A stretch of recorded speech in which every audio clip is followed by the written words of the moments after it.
This is a camp of defenseless people. This is a camp of people who are not claiming any property in this country. Somebody comes and kills them here.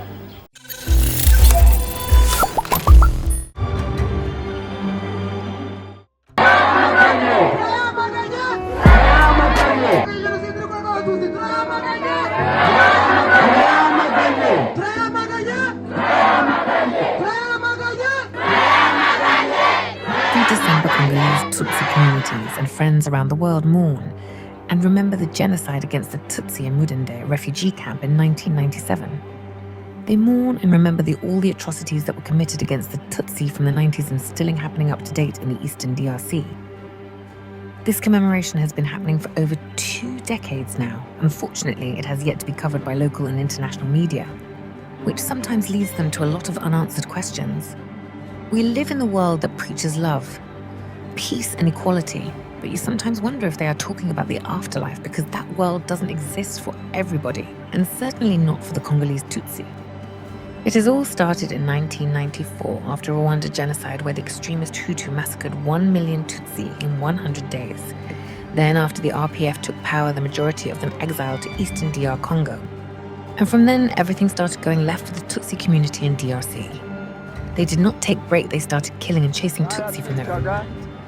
Batunyaga ibyacu mbese bakatwica twaje duhunga urupfu kuko uwo bahuraga nabo baramwicaga ngo nituje mu Rwanda ngo u Rwanda rwarabonetse ngo n'urw'abatutsi ngo naho twebwe ngo icyo gihugu ngo ntabwo ari cy'abatutsi kandi cyane uwo mwuka mubi wazanywe n'interahamwe zavuye no mu Rwanda zarakoze isembasemba zigeze muri Kongo zinjiza mu baturage twahoze duturanye twavukanye babinjizamo politike ngo batutsi ngo ntabwo babana n'abatutsi kandi barabirukanye mu Rwanda kandi bavanyweyo n'icyaha cyabo bitewe n'isembasemba wa mwuka mubi w'ubugome baza kubigisha abo twabanaga muri Kongo. Those who got lucky and escaped, they exiled to the neighboring countries. Unfortunately for those who went to Rwanda, little did they know it was far from being over. They hunted them and killed them in the refugee camp, not once but twice. When the refugees came in Rwanda, they put them in a Mudende camp, which was a few miles from the Congo border. They taught that it was going to be much easier to repatriate back in their country after everything is over. Well, this was probably not the good idea because in the night of August 22nd, 1997, the Hutu Interahamwe crossed the border, killed more than 130 Congolese Tutsi refugees and burned their tents. The RPF army then, APR, came for the rescue. Although they taught they were going to start recuperating from those atrocities, it was not the case. On December 13th, 1997, 3 months and a half later, the Hutu Interahamwe came back ready to exterminate them to the ashes. They killed more than 3,000 refugees and many left traumatized and with a lot of casualties.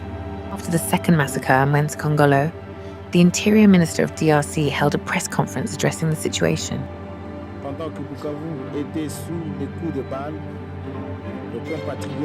While Bukavu was under fire, our Congolese compatriots, refugees in the Rwandan Republic, in the Mudende camp, Kizinyi province, not far from Goma, were the subject of murderous attacks by the Rwandan ex-FAR and Interahamwe, who then retreated to the Rwandan hills.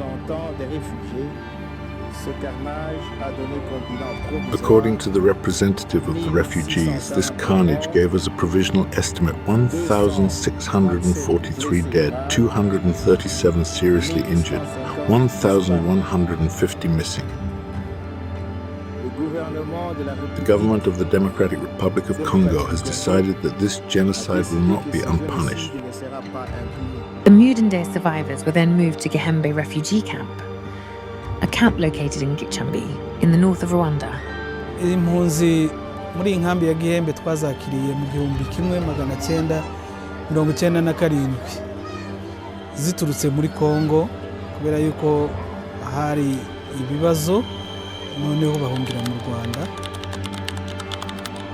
After both massacres, there were a lot of coverages from the international media, leaders from the West countries and NGOs to name the few. The USA, through Department of State, they released a statement to condemn what happened on both occasions. United Nations, the European Union followed suit, and the then UN General Secretary Kofi Annan, and so many more. Here, one would think that justice was going to be given and certainly get help needed. but it was never talked about ever since. 28 years later, justice has yet to be given to them.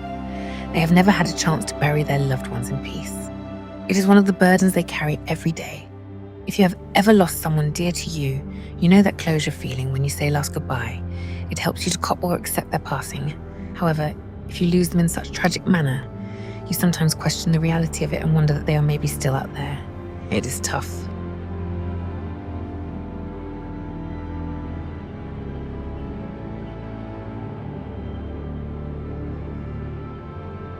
Three decades later in the exile, wars are still raging in the eastern Congo.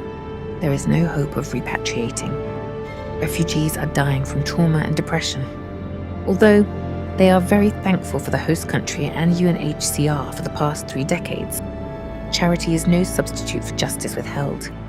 They call upon justice they deserve and, more importantly, to repatriate to their home country by all means necessary. With the like of 2018 incident in Kiziba refugee camp, it seems the Congolese Tutsi refugees have overstayed their welcome in Rwanda.